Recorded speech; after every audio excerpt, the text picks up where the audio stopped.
Hi, it's David from Life with Parkinson's. If you're new here, welcome. We hope you'll consider subscribing. Everybody else, thank you for coming back to watch this episode of Parkinson's disease. Does it define who we are? We are going to look at that question from a couple different viewpoints and angles. And remember, this video is based off of mostly personal opinion and experience. I'm just a person with Parkinson's trying to figure the world out as best I can. This video is a bit of an extension off one I did earlier this year called Parkinson's Personality and Identity Changes. And I'll put a link up here at the end of this video so you can hop over there and continue the discussion, and I will see you over there as well. Okay, we have a lot of exciting information to unpack this day. Let's get right to it. Okay, this part of the video is the diagnosis shock. The shock when we first get our diagnosis. Like there's a piano or an anvil being dropped on our heads. And I've got to say this before we go any further. If you're in the diagnosis shock stage, I am so sorry. I really am so sorry that you have to go through this. This is a hard time, and I know how you feel. I know how overwhelming all this is. I've been there. I've been to the diagnosis shock stage, and it's not a very nice place to be. But you are in a community now where people have big, giant, loving hearts. And I just want to assure you that the people with Parkinson's I've met are just so wonderful people. They are here for you. They care for you. Just reach out and talk to somebody. Get the help you need. It is so important that you do. I have met so many wonderful people through my time with Parkinson's, and I'm sure you will as well. Oh, Parkinson's disease is so hard. It's there 24/7. It's like one day it wasn't there, and then the next day it is. And it's there all day long. It's not like you can take a break from managing your Parkinson's symptoms. Oh, I'm just going to take a break for the next few hours and just do whatever I want. Your brain will punish you. It really will. So I think this is the first place where we get the idea that does Parkinson's define who I am now? Is the old person gone and is the new person here? And is that new person only about Parkinson's? And I can assure you it is not true. But I know we can think that in the shock stage because I've been there. I've thought that. It's like hitting a brick wall. It's like hitting your head on a brick wall and again and again and again until you feel better, but you just don't feel any better at all. Because it's just like, oh, every second is thinking about Parkinson's disease. So it's confusing, right? I believe that we are a collection of experiences, personal beliefs, feelings, what we've been through our whole lives. But the question I come back with is how can Parkinson's disease supplant all of that personal history that we have? I just don't know how that's possible, and I think it happens in the shock stage. I think that's where the question is first introduced, who are we now?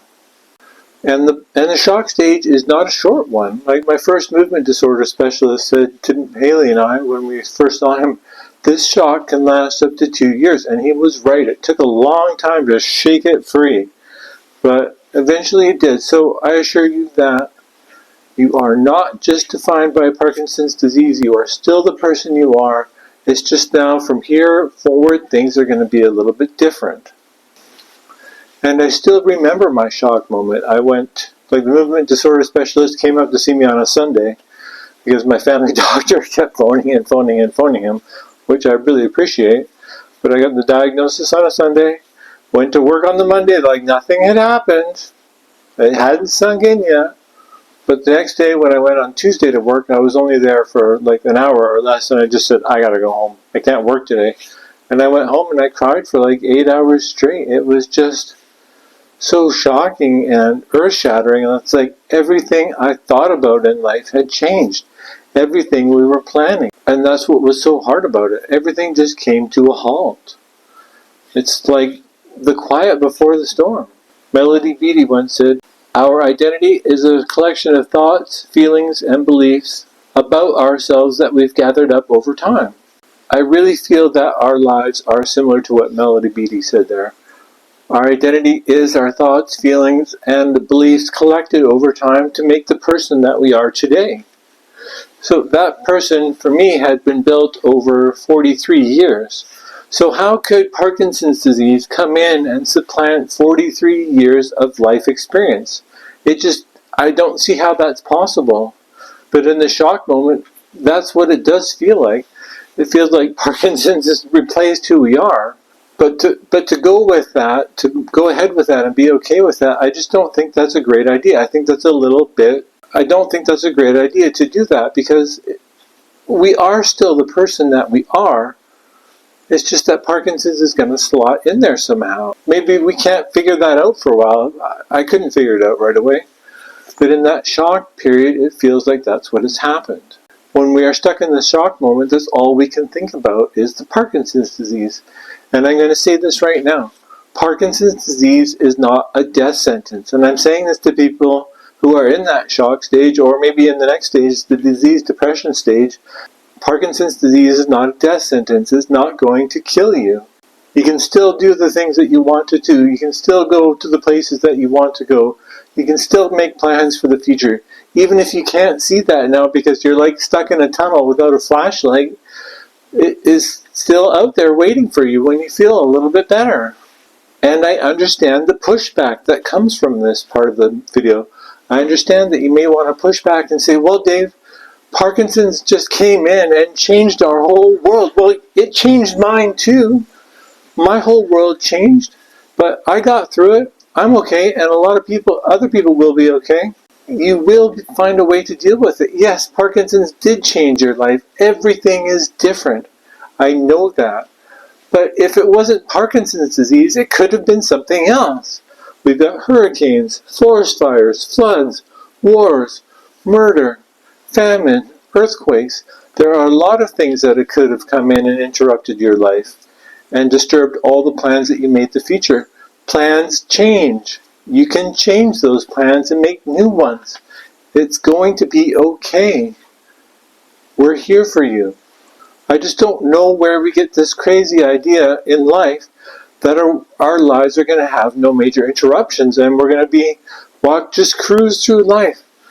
That's just not reality. Something along the line is going to come over and interrupt our lives in a big way. And it just happened to be Parkinson's for you, and I'm so sorry that it is. I am so sorry that you have to go through this. I really do care. I want to see you get through this part of your life. Okay, next part of the video, disease depression. And I call this the disease depression because that's kind of what came next for me, was a feeling of no hope, of depression, of just like being like, oh man, all I can see is Parkinson's disease. I can't see anything else. I am stuck. I'm stuck on the couch. I can't get out of bed. I don't want to see anybody. I don't want to go outside. I don't want to go anywhere. I don't even want to go to the grocery store and pick up food. In fact, I'm going to order home delivery every day for the rest of my life. I am just stuck there. It is my personal belief that this is the part where we define ourselves. We get to a crossroad where we can take the easy way or the hard way. And the easy way is to just sit there like a lump on the log. You become the roadblock that everybody crashes into when they try and do something because you're like, I just can't do anything. And I know how bad that place is. I've been there. I've had the depression. I've had it so bad that it caused me memory problems, to forget where I was going, to forget what I was doing. I couldn't put gas in the car because I forgot how to use the pump. Like, I know how bad it is. It's really, really bad, and you just have no hope.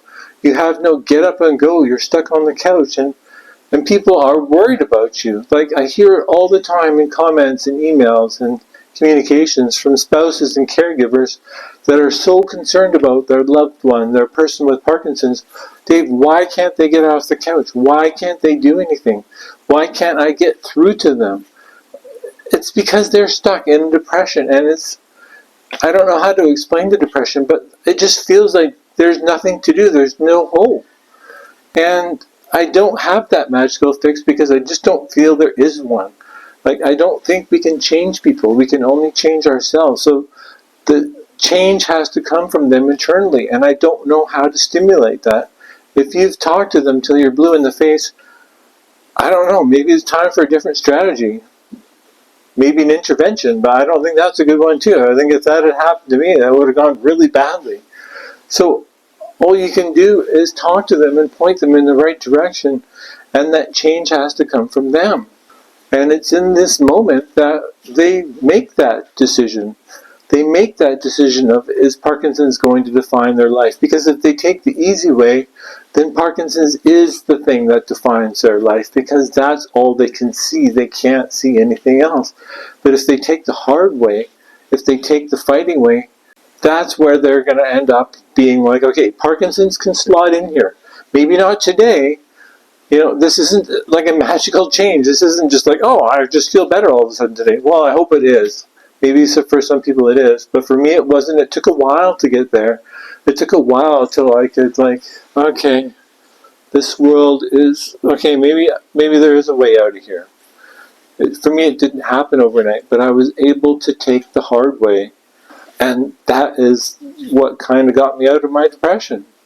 And maybe this is where a little bit of pushback comes on me. People might be saying, well, Dave, Parkinson's is going to take our lives now. We know it's going to essentially end us. And yeah, I realize that. And I don't have any other good information for you. I don't have any other good news except to say, yes, I realize that. I've accepted that.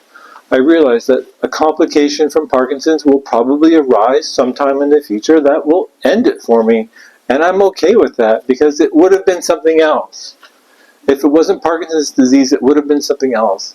These bodies that we're in aren't meant to last forever. They don't, right? Eventually something takes them. So if it wasn't Parkinson's disease, it would have been something else. And I'm okay with it being Parkinson's disease, because it's slotted in and it's part of my life now. Until there's a cure, it's there. And even if there is a cure, it will be something else. Finding a cure for Parkinson's, I think, is a great idea, and I will love that. But if we cure the Parkinson's disease, it's going to be something else. And when I think about this crossroad, where we come to, where we got two decisions to make, do I take the easy way or the hard way? And when someone takes the hard way, it makes me think about, well, when people win like the Nobel Prize, that's a pretty hard prize to win. Or when your sports team wins their league title, or your favorite Olympic athlete wins gold medal, whatever it is, we associate ourselves with those people or those teams, and we celebrate their victories as if they were our own. Because I think we all have a little bit of sense to know how hard it was for them to do that. How much they had to dig down deep and get every last amount of training and nutrition and hard work around the clock all the time to win that league title, to get that medal, and then we applaud them.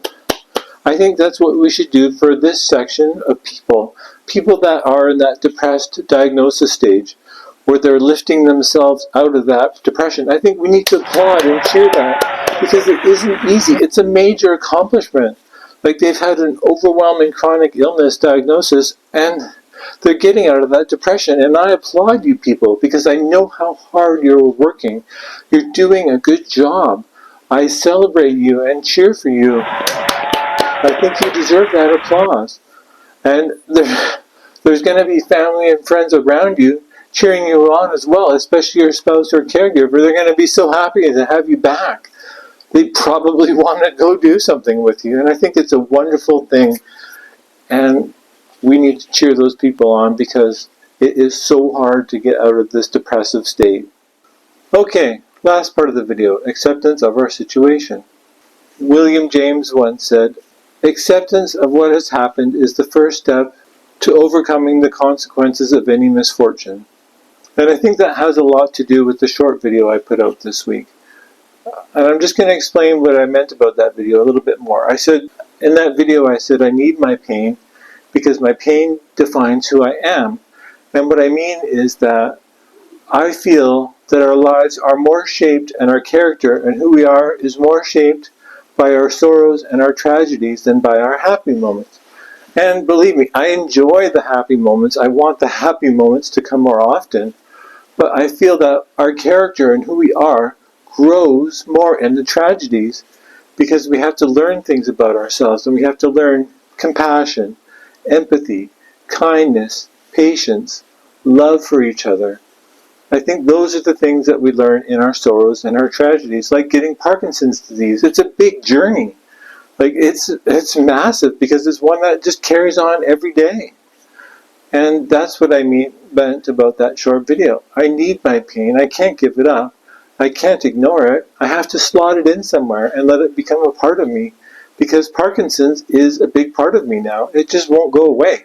So if you can get to this point, acceptance of your situation, I think this is where we take off the shackles and chains of the shock and the depression of getting the Parkinson's disease. And this is where we learn to redefine ourselves. So when the question is asked, does Parkinson's define who we are? We say no. We define how Parkinson's is going to fit in our life. We decide how Parkinson's is going to define our character and define us moving forward.